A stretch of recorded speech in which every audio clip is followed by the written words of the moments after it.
Hello students, আমি Nitish sir জ্ঞানজ্যোতি coaching সেন্টারের পক্ষ থেকে তোমাদের প্রত্যেককে জানাই আরও একবার স্বাগত। তো স্টুডেন্টস, আজকে আমি তোমাদের সঙ্গে আলোচনা করব দশম শ্রেণীর ইতিহাসের অতি গুরুত্বপূর্ণ একটি প্রশ্ন। সেটা হচ্ছে 19 শতকে ভারতে পাশ্চাত্য শিক্ষা বিস্তারের কি প্রভাব ছিল তা আলোচনা করো। দেখো, তোমরা এই যে শব্দটি রয়েছে পাশ্চাত্য, এটা সম্পর্কে অনেকেই অবগত নও। প্রথমত আমি বলে রাখি, মেকলে মিনিটস অনুযায়ী কিন্তু বলা হয়েছিল যে প্রতি বছর এখানে ভারতবর্ষে কি হচ্ছে যে 1 লক্ষ টাকা ব্যয় করা হবে শিক্ষা খাতে, এবং এই যে 1 লক্ষ টাকা ব্যয় হবে সেটা প্রাচ্য শিক্ষার ক্ষেত্রে না পাশ্চাত্য শিক্ষার ক্ষেত্রে ব্যয় হবে, এই নিয়ে কিন্তু একটা বিতর্ক রয়েছে। প্রাচ্য শিক্ষা মানে যারা সংস্কৃত ভাষা বা মাতৃভাষার মাধ্যমে শিক্ষা অর্জনের পক্ষপাতী ছিলেন তারা কিন্তু প্রাচ্যবাদী নামে পরিচিত, এবং যারা ইংরেজি ভাষার মাধ্যমে শিক্ষা অর্জনের এবং শিক্ষা বিস্তারের সঙ্গে যারা ছিলেন তাদেরকে আমরা বলি পাশ্চাত্যবাদী।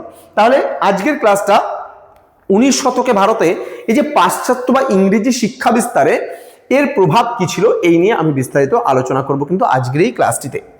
ধৈর্য ধরে শেষ অবধি ক্লাসটি অবশ্যই করবে। হ্যাঁ, দেখো কি বলেছে, 19 শতকের ভারতে পাশ্চাত্য শিক্ষা বিস্তারের প্রভাবে শিক্ষা, সমাজ, ধর্ম ও সাংস্কৃতিক জীবনে কিন্তু একটা গতিশীলতা এবং সৃজনশীল উদ্যম পরিলক্ষিত হয়েছিল। তাকে ভারতীয় রেনেসাঁ বলে কিন্তু অভিহিত করা হয়। দেখো, তোমরা এখন মনে করো যারা বাংলা ভাষায় পশ্চিমবঙ্গ বোর্ডের আন্ডারে পড়াশোনা করছো বা ওয়েস্ট বেঙ্গল বোর্ডের আন্ডারে পড়াশোনা করছো, তোমাদের কিন্তু দীর্ঘদিন কিন্তু এই বাংলা ভাষাটা থাকবে না।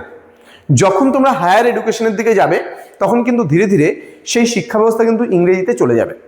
তাহলে এইখানে যারা একদল সমর্থক যারা শিক্ষা বিস্তারে ছিল যে উচ্চ শিক্ষা বা আমাদের দেশের শিক্ষা বিস্তার কিন্তু ইংরেজি ভাষার মাধ্যমেই হোক, এদিকে যারা পক্ষপাতী ছিল তারা কিন্তু বলা যাবে না খুব একটা বেশি যে তারা খারাপ কিছু বলেছিল। তার কারণ কি, আজকে স্বাধীনতার প্রাককালে বা পরবর্তী স্বাধীনতা বা পোস্ট স্বাধীনতা টাইমে যেটা ছিল সেই সময়কার কথা যদি আমরা চিন্তা করি, স্বাধীনতার আগে এবং পরে যে সময়কালটা, সেখানে কিন্তু আমাদের বাংলা মাধ্যমের বইয়ের কিন্তু যথেষ্ট অভাব ছিল, এবং যেগুলো মনে করো আমরা যে কোনো শিক্ষা অর্জন করতে গেলে আমাদের কিন্তু ইংরেজি ভাষার মাধ্যমে বা বাইরের জগতের সঙ্গে আমাদের মিশতে হলে কিন্তু ইংরেজি ভাষাটা আমাদের ভীষণভাবে প্রয়োজন। তো 19 শতকে ভারতে পাশ্চাত্য শিক্ষা বিস্তারের প্রভাবগুলো কি কি ছিল? 1 নম্বর বলছে এখানে নবযুগের সূচনা হয়েছিল। বলছে পাশ্চাত্য শিক্ষা বিস্তারের প্রভাবে ভারতবাসী রাজনীতি, দর্শন, বিজ্ঞান, প্রযুক্তিবিদ্যা প্রভৃতি ক্ষেত্রে দক্ষতা অর্জন করেছিল, ফলে কিন্তু ভারতে নবযুগের সূচনা হয়েছিল। অর্থাৎ আজকে যদি আমরা ইংরেজি ভাষা না জানি বা ইংরেজি শিক্ষায় শিক্ষিত না হই, তাহলে কিন্তু আমরা পাশ্চাত্য যে সমস্ত দেশগুলো রয়েছে বা অন্যান্য দেশ রয়েছে ভারত ছাড়া যেগুলো, সেখানে কিন্তু ইংলিশ ল্যাঙ্গুয়েজটাই মূলত চলছে, তাই না? তাহলে আজকে যদি আমরা অন্য দেশের সাথে ব্যবসা বাণিজ্য করতে যাই বা অন্য দেশের সঙ্গে আমাদের দেশের সাংস্কৃতিক আদান প্রদান করতে যাই বা শিক্ষা আদান প্রদান করতে চাই, তাদের জ্ঞান অর্জন করতে চাই, তাহলে কিন্তু আমাদের ইংরেজি ভাষার মাধ্যমেই কিন্তু শিক্ষিত হতে হবে। তাই এই ইংরেজি ভাষাটা বা পাশ্চাত্য শিক্ষাটা কিন্তু আমাদের দেশে নবযুগের সূচনা করেছিল আমাদের শিক্ষা ব্যবস্থার ক্ষেত্রে। নেক্সট কি বলেছে, ভারতীয়দের মধ্যে জাতীয়তাবোধের বিকাশ হয়েছিল। বলছে পাশ্চাত্য শিক্ষার প্রসারের ফলে জাতীয়তাবাদ এবং উদারনৈতিক আদর্শে উদ্দীপ্ত ভারতীয়রা নিজেদের স্বার্থ সুরক্ষিত করার জন্য ইংরেজদের কিন্তু বিরুদ্ধে সংগ্রামে কিন্তু অবতীর্ণ হয়েছিল। নেক্সট পয়েন্ট আসবে ইংরেজি শিক্ষিত মধ্যবিত্ত শ্রেণীর উদ্ভব। পাশ্চাত্য শিক্ষা প্রসারের ফলে ভারতে ইংরেজি শিক্ষিত মধ্যবিত্ত শ্রেণীর উদ্ভব হয়েছিল। অর্থাৎ ধীরে ধীরে মানুষজন এই ইংরেজি ভাষার প্রতি আকৃষ্ট হচ্ছিল, এবং একদল মধ্যবিত্ত সম্প্রদায়ের মানুষ যারা ইংরেজি ভাষার মাধ্যমে কিন্তু শিক্ষা অর্জন করেছিল এবং তারা ইংরেজি শিক্ষায় বা পাশ্চাত্য শিক্ষায় কিন্তু শিক্ষিত হয়েছিল।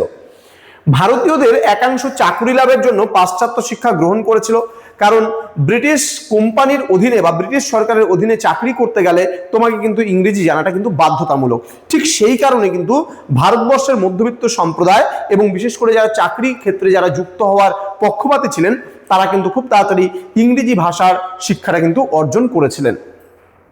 তাছাড়া অনেকেই ইংরেজি শিখে উকিল, ডাক্তার, শিক্ষক এবং সাংবাদিকতার পেশায়ও কিন্তু নিযুক্ত হয়েছিলেন।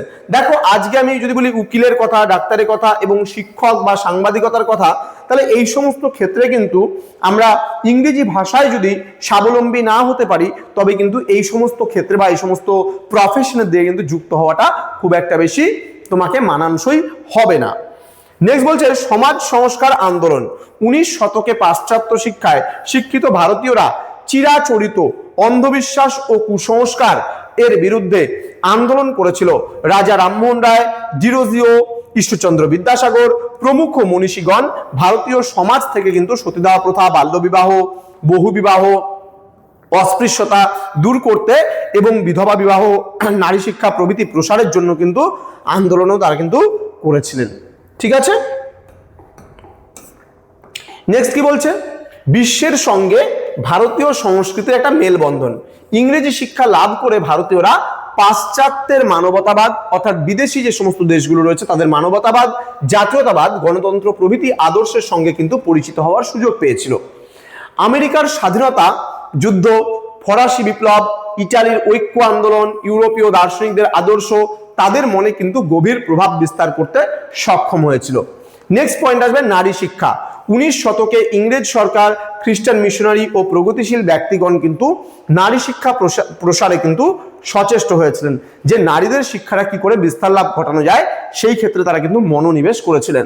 চার্লস উডের প্রতিবেদনে নারী শিক্ষার উপর বিশেষ গুরুত্ব কিন্তু আরোপিত হয়েছিল। নেক্সট হচ্ছে ব্যবধান বৃদ্ধি।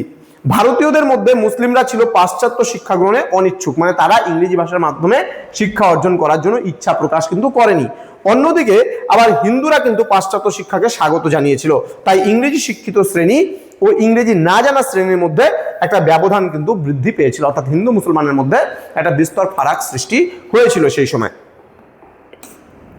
তো এই ছিল আজকের ক্লাস। যারা এখনো পর্যন্ত আমাদের সঙ্গে যুক্ত হওনি বা আমাদের চ্যানেলটিকে সাবস্ক্রাইব করোনি তারা অবশ্যই চ্যানেলটিকে সাবস্ক্রাইব করে পাশে থাকা বেল আইকন অল প্রেস করে দেবে, যাতে নেক্সট টাইম থেকে কোনো ভিডিও আপলোড করলে তার নোটিফিকেশন তুমি সবার আগে পেতে পারো।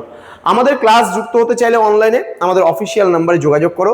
পিস্টিকল এডুকেশন বলে প্লে স্টোরে অ্যাপ তুমি পেয়ে যাবে, আমাদের ওয়েবসাইট রয়েছে pisticol.com বলে, সেখানেও তুমি ভিজিট করতে পারো। তো দেখা হবে তোমাদের সঙ্গে খুব তাড়াতাড়ি আরও একটা নতুন ক্লাস নিয়ে। তোমরা প্রত্যেকেই ভালো থেকো, সুস্থ থেকো।